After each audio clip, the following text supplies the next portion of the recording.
Hey listeners, thanks for tuning into this bonus episode of Real Talk 447. First, I'm going to get you set up with the RockyMountainATVMC.com promo. Since a large number of you are off work and school because of the coronavirus pandemic, I can see that you're taking advantage of this time by getting out and riding your motorcycle. I love it. So, if you are the person in your group that has been wearing the same old riding socks for years, now is the time to ditch those stinky old socks and freshen up your gear bag with a new pair. The offer code 447MX is for the Rocky Mountain full-length knee brace socks. Limit 2 per person, and the offer code is good for 48 hours after the show is posted. Offer code price is $15.99. Normal retail is $19.99. So, head over to RockyMountainATVMC.com and get yourself some new riding socks at a great discount.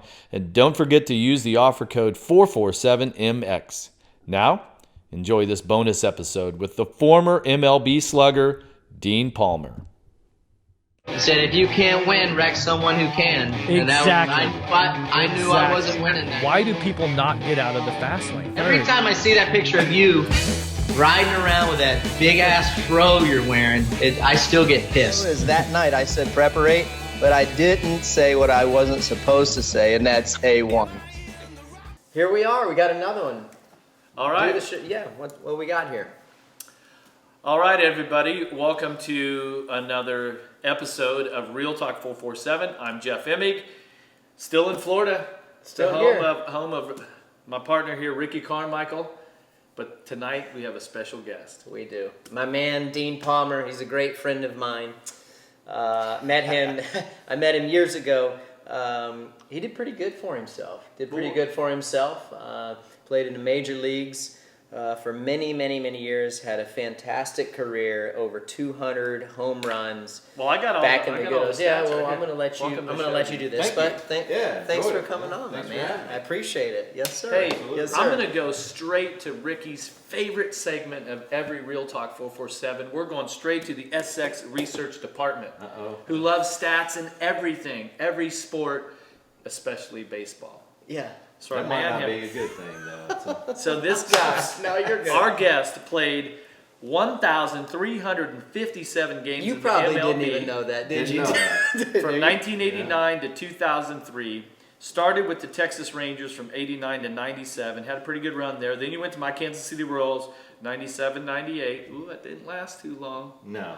Then, Yes.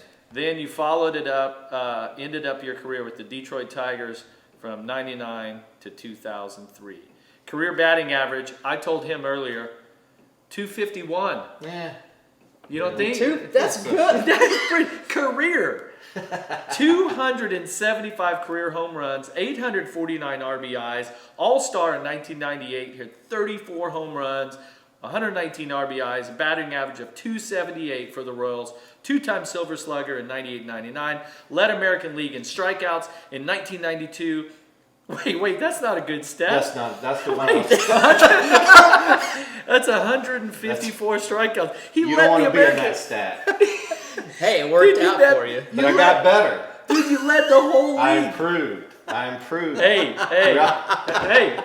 no fear of failure. You can't win That's unless right. you try. That's Primarily played third base. One postseason series, 1996, the ALDS versus the Yankees when you were with the Rangers. That's right. But It's Yeah, crazy yeah. when you think Yeah, about they- when you think about that. 275 career home runs. Like, dude, you came through what I feel was a tough time. It's not no disrespect to the athletes playing the game now, but dude, I think about like that was the Yankees' heyday. I mean, they were so freaking dominant. Dude. It was and the Yankees in that time, especially that division series we played them, where that was the run of their tenure where they just dominated. so would you baseball. say that their win in the ALDS against you guys in the Rangers is what was the real springboard for their dynasty? Yeah, Would you say? yeah. And actually, we won You're right. Actually, we won the first game of that series in New York, and then went extra innings the very next night. They beat us, and I actually made a critical error, which actually cost us a little bit. What happened? critical What cost a happened little in bit. that era? Can you remember it? Absolutely. I'll never forget it. It's like I wake Oh, up. shit. There's probably not a day. No, it was extra, and it was a first and second, no out, bunt situation. Bunt to me, I pick it up, throw it to first, and I threw a low, short hop the second baseman who was covering first base at the time. And the ball got by him, and I think it was actually Jeter. Derek Jeter actually scored to win that game, and then we took it back to Arlington, Texas, and they swept us. We couldn't get they had some hot hitters that we couldn't get out. Bernie Williams, Paul O'Neill. I mean, these guys were stacked with. Those guys. But anyway, they swept us there and went on to win the World Series and went on to win a few more after that.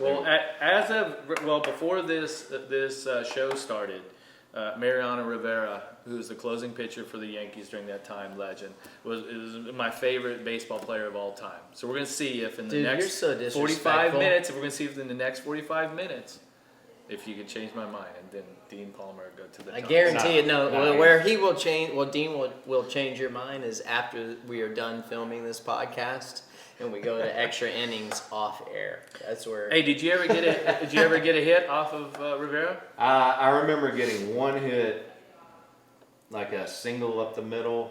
Other than that, it was. That's wasn't more pretty. than some, It right? wasn't pretty. It was. What was so hard about hitting off of him? He was 98 to 100 miles per hour, and he threw one pitch. It was a cut and fastball. He would throw a cutter fastball, and it would move about that much, but it was 100 miles an hour, and it looked like a comet.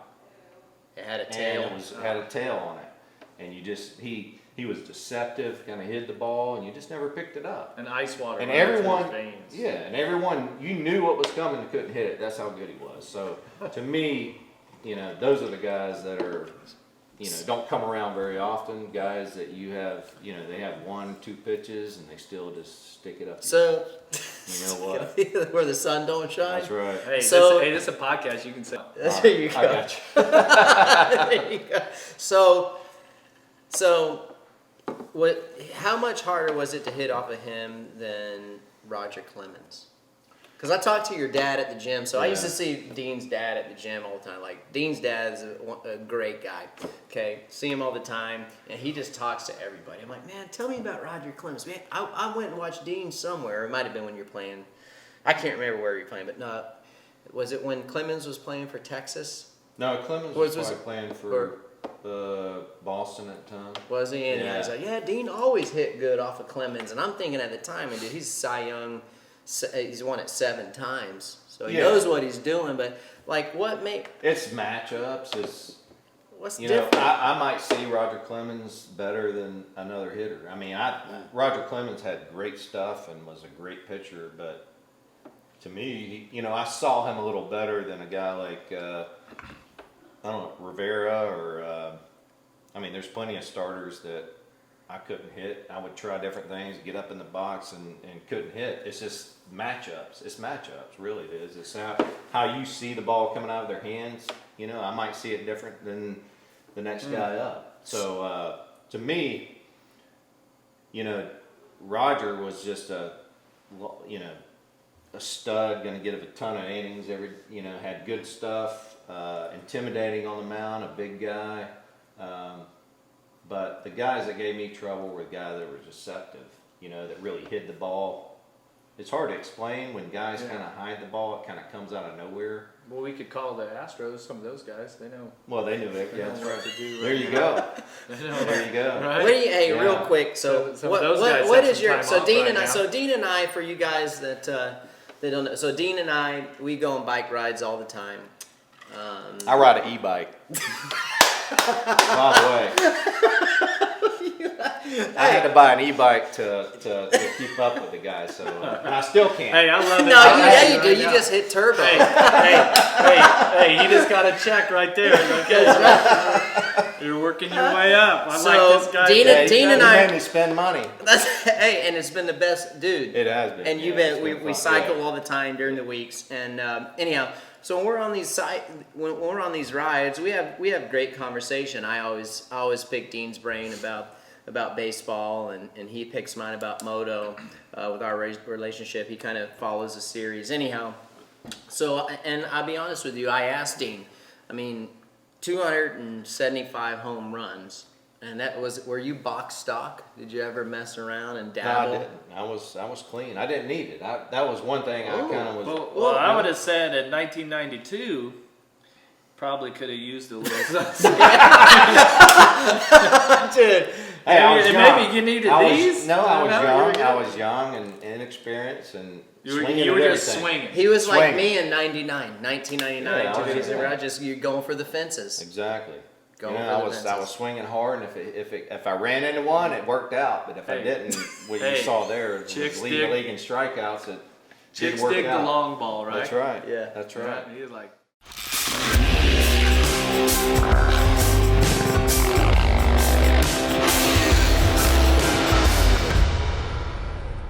The pride that I take in my work is just, you're gonna get out of it what you put into it.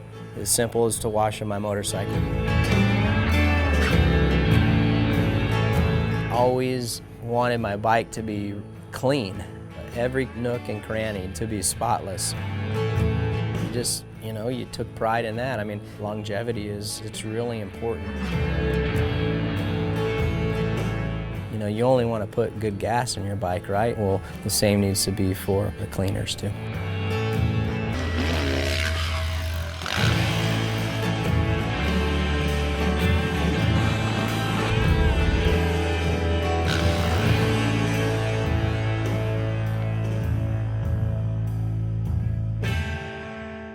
So, we've had this conversation about the PEDs were huge, and the what's his name?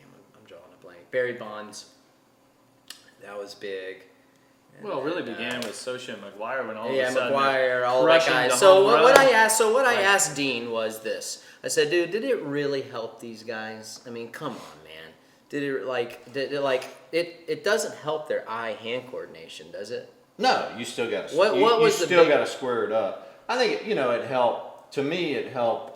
Obviously, Barry Bonds probably wouldn't have hit 70 something, but Barry Bonds would be a Hall of Famer. What about Sammy Sosa? Sammy Sosa would have hit a bunch of homers, but he wouldn't have hit quite as many. I think Sammy Sosa was a good player. I actually played with him all through the minor leagues, and he wouldn't have, I don't know if he would have had five.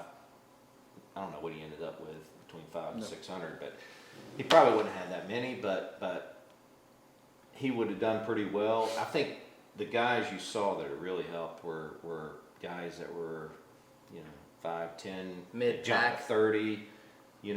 Smaller guys that it helped them a ton. So, did those type of PEDs, from what I understand, the type that a baseball player would use, your fast twitch muscles were really increased. Correct? Yes. So It's not helping you square the ball up. It's just helping you back. you still have to have speed-wise. your technique and stuff. So I look at a guy like Gary Sheffield. To me, was one of like a Barry Bonds, Gary Sheffield, where they and it's a split second. But and you tell me if I'm wrong. But when I would watch them play, they had that split second longer that they could wait for the ball to see where it's going. Another friend of mine Troy Gloss, who World Series MVP for the Angels. He was kind of a different hitter, and you tell me if I'm wrong. Like he would start his swing early and just had this sort of nice It was more progressive a timing thing. Yeah. Where like Sheffield and some of those guys, they would wait. It seemed like they would wait so long, and then when they figured out, okay, this is my pitch, man, how fast they would turn on it was insane. And I think guys like Gary Sheffield were born with that ability, to be just quick bat, and that's what I had. But then the PEDs amplified it. Yeah, I think yes. And in baseball, the ability to see the ball a little longer is everything. To recognize What's a little longer? Explain that to our viewers and watchers. Are we talking 2 feet longer, 3 feet longer as it's just approaching a foot the longer. plate? It might be a foot, A just foot. to be able to think of that. just to be able to see. So a 100 mile an hour recognize- pitch, it's Pitcher's mound is 75 feet. No, it's 66 change. So they're so going 100. inches. They're going. Yeah. They're, So they're getting, so then 100 miles an hour. I mean, it's less than a second, right? It's quick. It's Think about that. well, as far as it's a matter of being able to recognize a pitch, an off-speed pitch for a fastball. You got to gear up for a fastball, and then you got to be able to slow it down when you get a breaking ball. So the thing with being able to sit back and see the ball longer and have a quick bat is everything. Being able to get fooled. dude, that is. So A guy that's got to cheat to hit a 100-mile fastball can sit back and go, I can get it there at a quick, split second. I can wait and see the ball longer, and that's a hitter that's going to be able to. And that's what you were good at, was waiting on it. I was good at it, but I still I loved the home run so much that it was hard not to. Oh, you were just biting. It's hard to hold back. It was, yeah. Did you ever break a bat or anything? You're pissed. No, I'd tear a dugout up every now and then. Oh, yeah? When you've kind of getting your shit handed to you. By the way, Yeah. one of your coolest awards is, I think, your Silver Slugger bats awards are some of the coolest things ever. He's got him in his Dean's got him in his office. He's a very humble guy, and but to see the Silver Slugger bats awards in your office, I'm like, man, you're a bad dude. I didn't see. No, I really- didn't see yeah. any third base Golden Gloves on here though. No, I wasn't a glove guy. I mean, I was. You got the job done. Let's just put it that way. I'd like to say I drove in more than I let in. That's right. So There you go. That's a good ratio. That's a You know good what I mean? ratio. So I drove in more runs than I let in. That's all I can say. Okay. Your last name isn't Buckner, so Yeah. you're all right. You're all right. Well, to me, there's only, there's guys like Mike Trout. There's, guys that are just all around guys that are Gold Glove defensively. That's, Silver Slugger, that just do everything. They could run. Both ends. Those guys are few and far between. I mean, there's really not a lot of. And those it's so guys. competitive. That's why because Mike there's- Trout is this like. So he's like that dude ain't Yeah, Mike Trout can, he's both sides of the ball. He's good. just everything, man. He does everything. He hits for How average, about, hits for power, runs. Okay. you How know. about the Angels guy they have, Otani? He pitches also. So And he's a that's- hitter. yeah. He's a hitter and a pitcher. And that's something you don't see Yeah, in you don't MLB. I mean, I think you see more guys like in Japan doing that. But for him to come over here and do that is extreme. I mean, that's the Okay. guys off the wall So, talented. so we're talking about that PED crap. Okay, so we know your position on that. Moving along, and then why we brought Dean here is I want everyone to meet Dean and all that stuff. But give me your thoughts and view on what the hell happened in the World Series this year. Did they cross the line? Just straight up. Are you talking Well, about the sign the- stealing with the Houston Astros? With the Astros, yeah. Just I think, there's always been like gamesmanship going on in baseball and probably every sport. There's Yeah. probably Oh, there a is. little bit of, Yeah. cross or, we're gonna cheat. I mean, there's a No, little cheating you're not going going on to in every cheat. sport. No, you're just going to bend the rules. You're gonna bend the- okay. You're not going to break them. You're just going to bend them. And You're looking for that advantage. but I think, that definitely, the way they were doing it was definitely crossing the line because I mean, when you got okay, Yeah, here, have hold, a stop. Let me camera. stop you. Let me stop you. okay. Okay. In your day, tell me how you guys are bending the rules, or do you not? Or We do would, a guy gets on second, one of your base runners gets on second base, he might, if you know the signs, he would kind of signal to you from second base, or if not give you the actual sign, he would give you location, which location on a pitch would give you somewhat of an idea of what it might be, So, the thing about it, if the team knew you were doing that from second base, there were repercussions. I mean, they'd drill you. If they figured you were doing that. drill you like? That's how the Hit you game with would the ball police next itself. time Hit you you're with up. the ball. Yeah. Or during that at bat. If the pitcher looked back there checking, to see how far he's off the base, if he saw you doing some little tweaky sign or that caught his He eye. knew you're on to him. Yeah, he knew you were. Yeah, so the game would kind of Dude. police itself that way. But when But- you bring in, or go ahead. No, I'm saying so. Some pitchers take longer and some are pretty quick. They work really quick. But so the time between the sign given by the catcher to when the ball's thrown is how long? It could be, 3 to 5 seconds. So in 3 to 5 seconds. If that pitcher is looking back, because he's going to check you to make sure you're not going to, get too far off to steal. So there's time, to kind of do some little. But in 3 seconds, they were reading the signs and then finding, what were they, like banging on a... Yeah, tell them what these they're guys doing. were, no, they were actually they had a camera set on the, from Pitcher. center field on the catcher's signs. on the catcher. Somebody would figure out the signs. It might take This is half an so, inch, this is so or gnarly, an dude. inning. This is so So, gnarly. I mean, signs can get sophisticated. These catchers, Yeah. they can get sophistication with some signs that are hard to read. Somebody would, figure those out, and they would relay the sign. If it was, I'm assuming, I don't know firsthand, but I'm assuming if it was a breaking ball, they would beat the trash can or make some sound to alert the hitter that it was a breaking ball or an off-speed pitch. As a hitter, if you know an off-speed pitch is coming, it's like... Yeah, But so- all the stuff that's going on, the hitter then has to go, within 3 this seconds, is a breaker go, ball. the 3 seconds, bang, bang, bang, and then go, okay. This is a breaker. That or this time is a period slider. is so... Oh, no, that's like... So... it's forever. I mean... So this is what... You're listening, you're going, okay, boom, breaking ball. I can sit there and, So that 3 I'm not seconds speeding is- everything up. I can slow everything down and look at this, and I'm looking. So I'm going to set my sights out over the plate. This is good stuff. I'm This is going good to set stuff. it out there. This is really good stuff. I'm not trying to speed my bat up and get to a fastball. Now I can go, okay, now I can settle down, boom, and I can look it over the plate and hammer this thing. It's a big, if you knew every pitch that was coming, except for, like Mario Rivera was you knew everything was coming, but you still couldn't hit him. But for the majority, 98% of pitchers, if you know what's coming, you can hammer it. So this is the cool. So I asked Dean on the bike.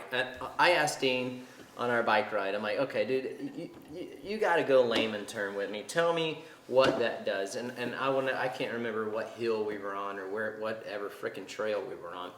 But you're like, dude, if I knew that it was a breaker ball or a slider inside, whatever it might be, and listen, I'm still trying to figure out what the heck a slider inside is or a breaking ball. Like, I'm still confused on what a slider is and a breaking ball. Okay, that's what I'm trying to figure. Yeah. After he tells you, like, yeah, and I just go along with it, like, yeah, okay, yeah, he threw his slider. You see that slider he threw? I'm like, yeah, man, that thing was gnarly. No, That was dirty. but I asked him. No, what I asked Dean is, I said, tell me what's that like. What's that like? Give me some perspective on what that means for you as a batter. He says, well, if I know it's a slider coming on, I can get in front of the ball and I can hit it here, and it's gonna be a good hit. And that's what stuck with me, and that's what I would like you to explain to everyone that's I'll tell you, watching I this. mean, Okay, so I'll go tell ahead. you, in motocross, you guys, Yeah, parallel it. I would say it'd be like me riding the track 10 times, and then we get on the starting line. You guys never ridden this. You know what I mean? Mm-hmm. You haven't ridden the track, but I've ridden it, or whatever. I know everything about this track. And then we get on the starting line, and boom, we go. I don't know, so if you know a slider's coming, how are you going to change your position? I'm going to look out over the plate and hammer it. I mean, I know it's slower. If you so know, I can. okay, if sit you know back if you know a fastball's coming, what are you going to do? I got to gear up. Okay, But you don't get know the everything started. location of a fastball because the See, the that's strike the- zone it is makes- how big. But you can be, it doesn't mean you got to swing at it, but you can be aggressive and know that a fastball's coming. I know, okay, I'm gonna get the bat out there and hammer it. I have an idea. Pitchers get hitters out because they speed you up and slow you down. Changing speeds is everything in baseball. So. And the best are the slowest are down around 60, right? And the thing just drops out, right? Oh, well, a good curve, if a guy's throwing 95, I would say like a 15 mile an hour difference between his off-speed pitch is probably 10 to 15 is probably Huge. Like, huge. that's a Yeah. big difference. So if you're gearing up for a 95-mile-an-hour fastball or a 100-mile-an-hour fastball, you got to really look to get ahead, because you kind of got to cheat a lot of times to get to it, and then they throw that breaking ball and you're just fooled. Which would be more frustrating, to have somebody drop a breaking ball in front of you, or high heat, and you whiff it? You just whiff it. High heat. High heat's hard to get, but if you know it's coming, you can get to it. That's the difference. But which would be more frustrating? Like when you What do you just mean, swing miss? through, I would or probably swing when and you miss. dip down I would and you swing like and- almost I would fall swing down? and- I would swing and miss at the breaking ball bouncing in the dirt before I up there. So that low one, that one coming down, you're like, that's mine. I'm going for yeah, it. that heater up there looks big until you can't catch up with it. That's the way it You is. get, hey, like when I was racing NASCAR, when I wrecked, which I wrecked a lot, Harvick would always say, "Did you get behind on your steering?" So that would kind of be like a Yeah. fastball, big heater. Exactly. You'd be like, you got behind on your bat swing. That's it. So, Dean, one of the biggest differences, I think, between being a Major League Baseball player and being a Supercross rider and motocross rider like we have been, is the differences in MLB having a players union, and in Supercross and motocross, we don't have any of that, right? We're independent contractors for the race teams and whatnot. We've talked a little bit, before the show, why do you think in our sport, from what you and Ricky have talked about, why can't we organize to have a riders union that would have the type of, or at least work towards the direction what the MLB players union is? I think, I don't know if it makes a difference, but having, being a team sport, I know baseball has had probably one of the strongest unions in any sport. I mean, from the 70s on. Says Jimmy it's Hoffa. just- yeah, probably so, yeah. Where is Jimmy Hoffa, by the way? I think I don't know. found him yet? Is he in Yankee Stadium or MetLife Stadium? It's supposed to be under one of those. But anyway, I think baseball, is different, and a team sport might be a little different than motocross, supercross. I think, I think it would help everybody out if they did, because, the way I look at supercross and especially supercross, because they're not strapped into a seat with protection. I think supercross guys are they're putting their body on the line, man. Every day they practice, every day they race. Biggest thing, I'm going to interrupt. So what Dean said was, when we were talking about it, and Dean knows a lot about it because him and I are great friends. He comes out to the goat farm and he watches these guys practice. So he sees the risk that these riders take during the week. And when we were talking about the show earlier when we were having dinner, he's like, dude, he says the gnarly thing is like the risk these guys are taking during the week.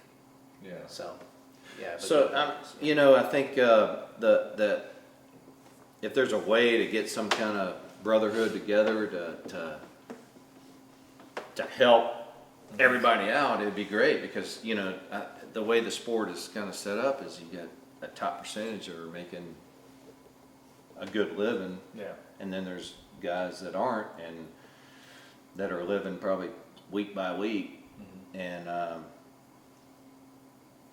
putting their life on the line, health on the line every week, and to be able to ride a dirt bike for a living that's a fun way to make a living. Yeah, for sure. But it's a hard way to make a living, And I think a lot of I think if team or riders got together and put some sort of effort together to help each other, Some sort of fund or some sort of fun, collective. So it's like health insurance. I mean, that's the thing about me is like health insurance is big. yeah, especially- tell everybody about health insurance. I don't know what you're at liberty to speak about because I never asked you this. As far as a players union, and yes, I know you're retired now, but maybe you're sworn to secrecy until the day you leave us. But like, you talk about the health insurance. Tell us about that. Well, it's just on playing in the major leagues is not the point of riding a supercross race or practice. You know what I mean? Yeah, we our understand. injuries are more wear and tear. You might, guys have a little bit of trauma injuries here and there. You ain't This going is- yard dart for the Yes, most part. yeah, exactly. But you got, Supercross, you guys are put your neck out there, and it seems like there would be some kind of health insurance that would kind of cover you guys and Like to some make sort you of group, some sort of group policy that Exactly, if yeah. you're on the line and compete, Yeah. that you're part of a bigger, collective group. Yeah. Yeah. I just feel like it, that, when you're out there, and obviously you're doing it to try to help, you're trying to make a living for yourself, but come on, I mean, someone needs to help these guys out. Well, let me test your baseball knowledge of the history. At what year do you think that the MLB really started the players union really started to get its shit together? Probably in the 70s. Dude, That late. Yeah. that seems 70s. Well, I know Kurt Flood was probably late 60s when he kind of took baseball, Major League Baseball to court. He was the first guy that said, I think free agency, I should be able to go where I want to go, sign whoever I wanted to. And he pretty much ruined his career, put his career on the He line. literally took one for the team. He took one for the team, saying, hey, I should be able to go play here if I want to. And he's the one, that Laid the started groundwork. laid the groundwork for free agency. But we spoke And earlier, and because before that, it was this, you played your whole career unless you got traded. I mean, Yeah. you played for them; they owned your rights, and you were theirs. Well, you talked a lot about how the sacrifices that some of the players made in the collective bargaining agreements, but that the strikes in the 80s and then again, well, there's been two major strikes. 94, yeah, the 80s was a real long one, and then in 94, which I was actually part of, was another strike, and so we missed probably, a month and a half, which is probably 45. The 80s 50 missed games. almost the season, no? Pretty much, yeah. A lot of the season, yeah. And those guys lost that salary. I mean, that's what I'm saying. Those guys sacrificed a lot of money to make, to help guys like me that came on later make our career better, make our livelihood better. So Yeah, I mean, obviously, the TV deals are huge. You're talking, essentially, you would put it into if you try to put it into perspective, like with Monster Energy Supercross, we'll just focus on that for now. So we have 17 games a season. yeah, There are how many teams in the MLB now? 32. 32. Probably Yeah. 32-ish. Play Yeah. 162 games. Like, the TV deals. And the TV deal, are the TV are money's insane. is the big deal. And so for that, baseball. without having a massive, TV deal that there's just, influx of hundreds of millions of dollars, I just don't know how something like this could ever get done, unless it's on a small scale. Like, I would like to see every rider that competes in Monster Energy Supercross have a top tier bulletproof Insurance. health insurance, Yeah. just health insurance, right? And then there's disability insurance, there's long-term care in the event, of, a catastrophic injury and things like that. But just to have your health insurance paid for, and then Oh, yeah, have it's some huge. sort of fund started to where that if you've been in the league, in this group or whatever you would call it, right, union, that now there is the ability for that to be paid for. Sure. I mean, and that's what you. And guys that's said. huge. I mean, I think that's huge. I think it'd be rest assured to know that, hey, man, if I'm gonna get hurt. If something happens, Something's probably gonna happen at some point in my career at I'm gonna probably hurt myself, and I'll miss some races, and it's gonna cost me salary or whatever. But I think that's huge to know that you can help people out. I mean, health insurance is so expensive these days in general. yeah. That I think that guys would sleep at night a little better knowing that they have something to fall back on at least, Yeah. So to our people watching, your health insurance was paid for as soon as was it paid for? In big leagues, yeah. Okay, so Yeah, as soon as you and signed your it's- first MLB deal, When you're in the big leagues, your health insurance everything and you didn't have to know. it's Okay. phenomenal health insurance, and that's one of the things those guys negotiated way back Okay, when. now you let know? me ask you this: is it only to you? Did it go to your children? It's whole family, family everybody. plan. It's a family plan. So yeah. it's part of the deal. That's right. Okay, now let me ask you this: disability insurance, was that included also? So if you had a career ending, No, you were kind of on your own about on that. yeah. Yeah, and guys, but I think the difference there. I think that MLB guys and a lot of stick and ball guys are making the salaries. I mean, you're Huge, yeah. it's big. So I mean, guys are able to do that if they want. This, It's big. so yeah. this is like, we do okay in motocross, but No, you guys do great. hey, Hey. guys like this, like when he says It ain't- it's Yeah, big, but, hey. they don't need disability insurance Yeah, yeah, policies, yeah. right? Like, Yeah. Hey, so No, here's the deal. I think, all right, so baseball, I don't know, other sports might be different. Baseball's guaranteed contracts. So when you sign that contract, if you get hurt, you're still getting paid your salary. So that's the difference. There probably not a need to get that disability insurance because most guys if are, everything's guaranteed. Yeah, Yeah. exactly. Hey, but so check this out. I was watching this program about pitchers that get Tommy John surgery, right? So their arm, so they rip like a ligament. What's the ligament? You know. No, what it's about. just Tommy John. UCL, was it owner Yeah. So, but then they, it used to be their career is done. Like it's done. Oh, yeah, You're done. These guys they rupture whatever the ligament is. They get the Tommy John surgery. It almost makes them better now. Let's say, I think, like, it's that one. They usually take, if you don't, there's a tendon right Hey, there. They, All right. they- When you put it hold up. Okay. right there, if you do your thumb and pinky finger together, it's that tendon right there. Yeah. They take that tendon, not everyone has it. If they don't have it, they take it from your leg or something. And they're putting instead of a ligament, they're putting a fat tendon into your elbow, which actually, if the surgery goes well, which most of them do, you're throwing harder. You're better. A lot of guys come back That's hard. That's cheating. Well, that was the point of That's this. it. This program I watched. If it works out. No, yeah. this program I watched, it was basically comparing like PEDs and then these types of surgeries. I wish I could find the program. And it was like, well, why would this type of surgery not be a performance enhancing surgery?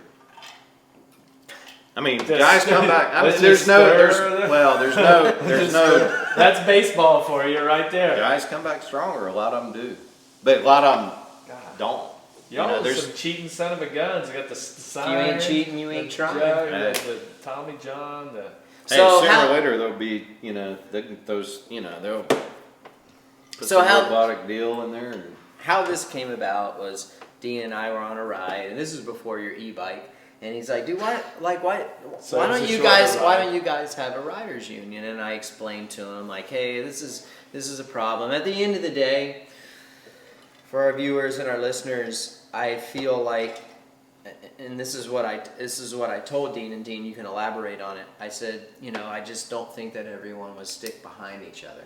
I don't feel like that. We are basically owned by the manufacturers, so whoever it might be, like when I had a contract with this person, Kawasaki, Honda, Suzuki, like I had to do what they said. Sure. So I Yeah. couldn't go off the reservation. And at the end of the day, I told Dean this. I said, this is why it won't work. I just think that if the top guys don't race, then somebody, besides them are going to go out there and they're going to go out and they're going to race. and they are, but people pay to see the best in the world. You know what I mean? People pay to see the best rider. Supercross riders. They know the difference. Fans know the Well, difference. And I held off on my story at dinner. So this is fairly similar. In 1995, the morning of the final Supercross of the year, okay, in Las Vegas, all of a sudden this letter floats around to a bunch of the teams about like riders union sort of talk, and I never really heard where the letter came from, and it was always like, well, we're not getting paid this and we're not getting paid that, and there was kind of some noise all that day, right? And I was still trying to win my first Supercross of my career. I was still, working towards it. McGrath had won a few years in a row, had won that season, and a lot of guys were super strong right then. And I think it was maybe during the heat races or just before the heat races or something, the lights go out in the stadium. So they bring in temporary lighting, okay? So like the generator trailer things, and they jack these things up. And then there was this big groundswell of all the top guys like, yeah, we're not gonna ride, right? And everyone's like, the lighting's no good, we're not gonna ride. And so I went out there looking at the lighting like, man, I ride, Star West Raceway on a Tuesday night for fun with less light than this, okay? And so then it became not about the lights, but the lights became an excuse to say, yeah, screw the promoters, we'll show them. And this is a perfect example, right? So my team manager at the time was Keith McCarty from Yamaha. He pulls me aside, he says, look, first off, you've been working your ass off even this week to try to get your first Supercross win of your career. You're getting close, you're right there. And Keith had been around forever, right?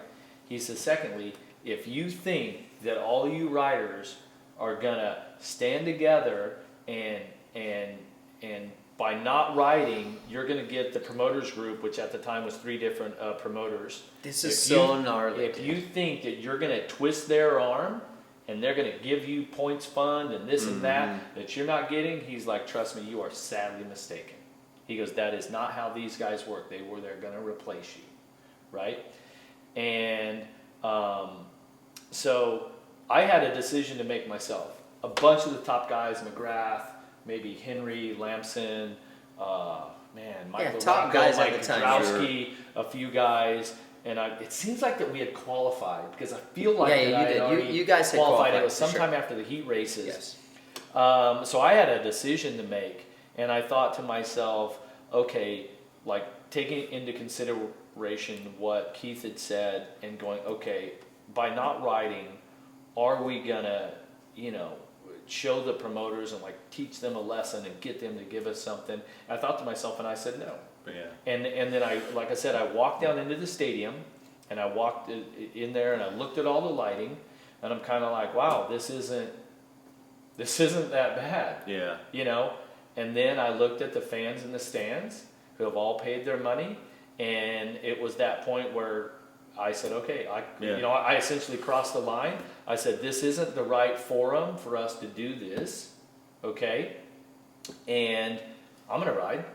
And I was Larry Ward and I were fighting for second in the championship, and so then Larry's like, okay, I'm gonna ride, and then a few other top guys, but your McGrath, Lamson, Doug Henry, Mike LaRocco, Mike Kudrowski, a bunch of the top 10 guys. Not all of the top 10 was in there. A significant amount wasn't there, and McGrath didn't ride, of course, at that time. Like, he was the guy, right? Yeah. And so I actually win the race. It was my first Supercross race win. Got that huge bonus of like $50,000 back then. Got my name in the record books and all this. But what I got from the fans made it all worthwhile. Sure. It became, okay, whatever this letter that was floating around, this riders union and all this, I'm like, this isn't the right place for this. Mm-hmm. And so I completely won over the fans that night. Also, being the last race of the year, the representatives from the 3 promoters groups were there. I think it was, you saw West. I saw West. Maybe Gary Becker was there. I'm not sure if Becker from was there. Mickey Thompson Entertainment Group, Danny, Anyway, so I seen those guys afterwards, and they came up and like were hugging me. Hey, congratulations! Thank you so much for riding. Right? Classic promoter. I said, you guys need to get us a points fund. This is bullshit. Yeah. You need to get us a points fund. And they were like, okay. And I remember Jerry West going, okay, Good. let's work on it. I think in 96 or 97, we finally got a points fund where it was like $100,000 to win the title and stuff. Sure. So maybe it didn't accomplish exactly that, but I also, for me, Yeah, I it was a didn't statement. leave the fans Sure. hanging. Yeah. So, And that's the thing about, you know, the times when baseball has been left hanging, you lost a lot of fans, man. It hurt the game. You know? It has hurt the game. And through time, I think you've kind of, you know, baseball through strikes or lockouts, whatever it may be, they've come back. But I don't think it ever. If it happens again, you lose a lot of fans, man. especially And that's right now with where. Yeah, exactly. There's really nothing I don't know what they would fight about now, but You know- yeah, I think losing fans is that's tough, man. You know, That kills your sport. You know, one thing I think that would be great about a riders union, or like what you guys and Dean, we talk about this a lot on our rides, is pension. You know, Yeah. and we have no pension. No, it's all individual. Right? Everything Yeah. there's zero pension, and MLB. How many years do you have to play to be eligible? 10 years to be fully vested in the pension program, Okay.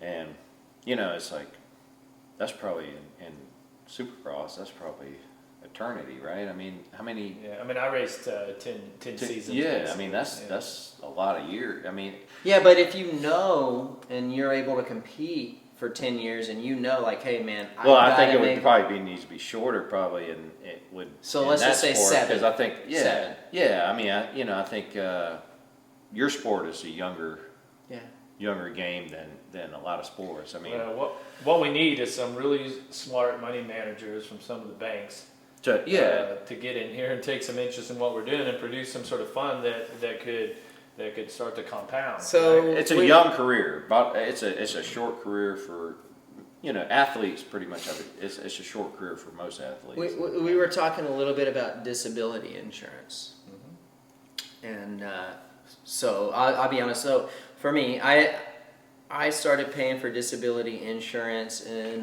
my first year pro was 97. I think by the time I could afford it, 98, 99, disability insurance for a $2.5 million policy if I got hurt and couldn't compete anymore was $30,000. So I'm like, okay, I'm gonna pay that. You Sure. guys didn't have to pay for that. No, Well, the likelihood of them having I think some guys did. But I think there were some the guys did, but disability you really- insurance was on your own. Yeah, But- and some guys did, but it wasn't as needed probably as your sport. You know what I mean? Yeah, and you're- so to put it into perspective, or to explain it to our listeners and viewers, so Lloyd's of London, the insurance Yeah. writers out of England, they handle all this high risk insurance. Sure. So essentially, the policy is called permanent total disability. So you're permanently totally disabled from being able to do your job at that level, right? We both had it. And so in our situation, like for me, when my career was taken away from me because of my back injury, that policy went into effect. Sure. But in the early 2000s, around that time, when Ricky would have first started purchasing it, I mean that, let's say $1 million worth of coverage would have been as low as $8,000 or $10,000 a year. Then it went up in the early 2000s to maybe as high as $40,000 per $1 million worth of coverage. 100%. Yes. Right? And that's why it's so different that, if it's we're only talking about a couple of athletes here and there throughout each decade, but You never know. with man. every one of those athletes, we're all at risk for it. And I think one of every those- sport would do that, but it's not. I don't think we wouldn't do it. Like I wouldn't do it because I'm not as risk to have catastrophic injury on a baseball field as I would on a super. You were more at risk you know? to strike out in 1992 than That's you were right. to get. Such a So it wouldn't be beneficial. I mean, it just You know got what I mean? to, and I want people. Listen, this is real talk. 447, and so what Jeff was saying. So I had disability insurance in 1998, I believe, and I took out a $2 million policy. So if I got hurt, could never race again, it cost me $30,000. Okay, about 2000, and I paid that each year. No one else paid that. I'm like, you know what? I'm gonna pay this. It's a cost God of doing forbids, business it's for a your cost. corporation. It's a cost of doing business. About 2014, 13, or 2003, 2004. Sorry. It's like it went from 30,000 a year to 60,000 a year for $2.5 million policy for disability insurance, and I was making good money at the time, so I was like, you know what, dude, I'm taking a gamble, and I don't want to sound arrogant at all. And I'm like, you know what, dude, it's just what I've paid over the take the years. It chance. just don't make sense. It's But not then- going to change my life. Yeah, but like you- the but you money also that had I would earned get is enough- just not going to change my life.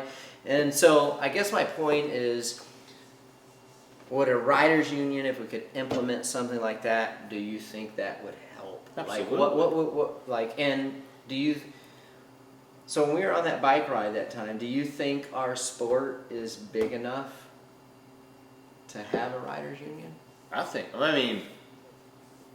so. I mean, I've been a fan since I was a kid of Supercross. I don't know what the numbers are out there, but I think Each weekend, Why do you there's- think each it- why weekend do you- there's upwards of 60 riders a riding class. So we're talking about 120 riders, let's say, somewhere give or take. There's probably, I don't know, you count the East Coast, there's probably 200 active riders. Yeah. What do you think? So why do you think it's too big? Like when we're on that bike ride, like why do you, or not too big? Why do you think? What gives you the inclination that it's big enough to have a union? Well, I think your audience is pretty big, is it? Yeah, it's I pretty mean, big. It's I big. think your audience is pretty big. Your following's pretty big. I mean, I think it's big enough to have some leverage to take care of guys. It would be, I it mean- would, if the underwriters from Lloyd's who write these disability policies and take on the risk, right? It's like if they don't want to do that, I wonder if a better place to start wouldn't be, to create some sort of fund that then grows, right? And is Yeah. managed by somebody that knows what they're doing, and it grows, and you earn a percentage of it, your time, each race you race, Sure. like those type of things. I mean, it's pretty intricate, right? You got to be a pretty smart individual to put something like that together. But I wonder if something like that at this point could help. Well, I think, I think guys need to get together and want to help each other out, man. I mean, I think if those top guys, what is it, top 10, Let's just say 15? top 10, 15. I think those guys to make a difference. Those are the guys that make a difference. You know what I'm saying? Yeah, Those but are the how do- guys- What a statement it would be. Those are the guys that make a difference. It's not the whole group. It's those guys. It's your leaders, man. It's the big, the cream of the crop, the guys that people are watching every week. It takes those guys. It takes leadership, and those are the leaders right there. The guys that are winning week in and week out, that have a chance to be, on the leaderboard or on the podium. It takes a seed. You have to plant a seed Yeah. somewhere. And somebody, Right. it takes whether it's a rider or it's just a leadership from someone appointed to that group needs to take maybe take a chance and put their neck out and be that leadership. Because it always takes a good leader to manage a big group. It takes a phenomenal leader, and someone's got to step up and be that leader. That's all it takes, man. And to stick their neck out, and it might get chopped off, but It's worth a try. Well, imagine if, let's say, like in a leadership role, if 1997 I won the Supercross title, pretty good bonuses for the time and all that. I look back to think like, what if I said, hey, I'm going to do this and I'm going to throw in $5,000 right now, and would have set the tone, and then it became, you know, you get going down your road, you win the title in 2001, and I say, hey Ricky, you know what? I've got this like championship, champions fund that I started, and I put this $5,000 in, and yeah, man, a few years later, you know, this thing's up to about 18 grand now, or whatever, you know, whatever you're, and then you go, wow, hey, that's pretty cool. Well, why don't I do that too? And then, you know, 5 championships later, you've thrown in $5,000 or whatever it is, you know, what percentage or something, and how selfless it would be, because it, just like those Major League ball players that sacrifice their salaries for the reform in the collective bargaining agreements, For the good on the long end. the deal, like that would be, in our sport, that would be pretty monumental. Like, you know, let's say whoever wins the Supercross title this year, and they say, you know what, I'm gonna take $25,000 because I made $4 million this year. I'm gonna take $25,000 but you know, I'm gonna do this. Like, what a difference all of the compounded champions fund, and then how does it get used and all that. And maybe that grows to where other Entities maybe and stuff decide to get in.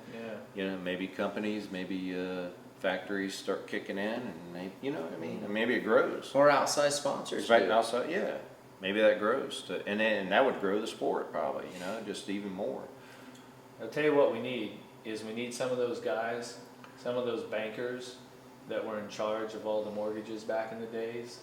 When they were giving away money. And then they got, and they pissed away everybody's money, and then they got the government to bail them out, and then they paid themselves massive balloon bonuses. Oh, dude. Those guys aren't doing nothing right now. They're pretty smart dudes. They figured it out then. Maybe we get them in on this. Right?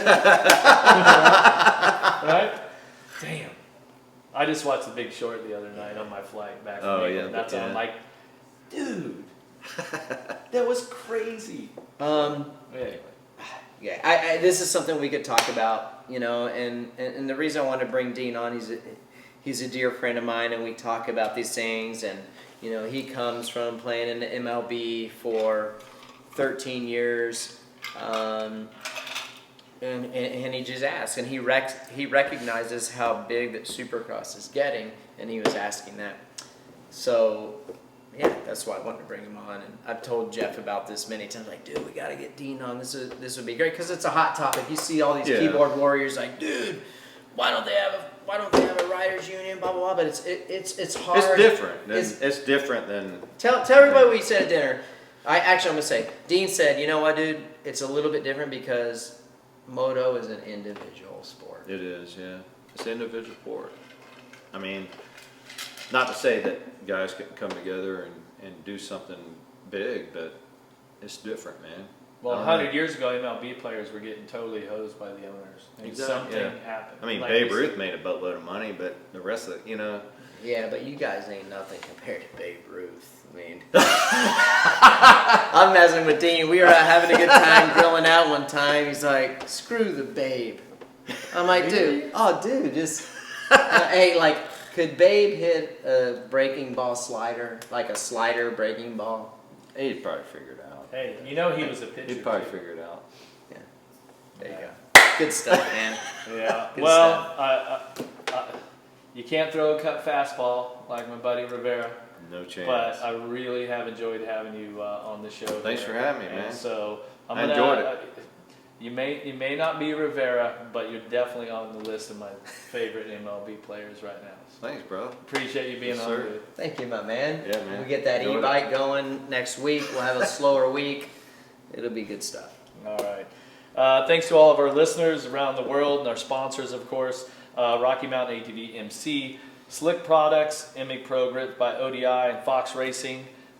This is kind of a one-off show here with Dean, so no giveaways right now, but of course we're going to have plenty of product giveaways in the next Real Talk a week from now. If you enjoyed the show, make sure that you hit the like button. You can subscribe to our show and also comment here if you're on YouTube. We appreciate those comments, and Ricky promises he's going to get to some. That's right, and you be careful what you say and what you comment, because this guy right here, he trolls hard. Boom. Hey, he trolls hard, and if you talk doo-doo, Don't talk about my boy. No, I'm not saying me. Don't talk about Dean. He will come at I you. don't care what you No. This is good stuff. All right, well, as always, we're going to have the Andrew McKeague Band, and Andrew being the king of dad rock, take us away with This Old Lie. Thanks for watching.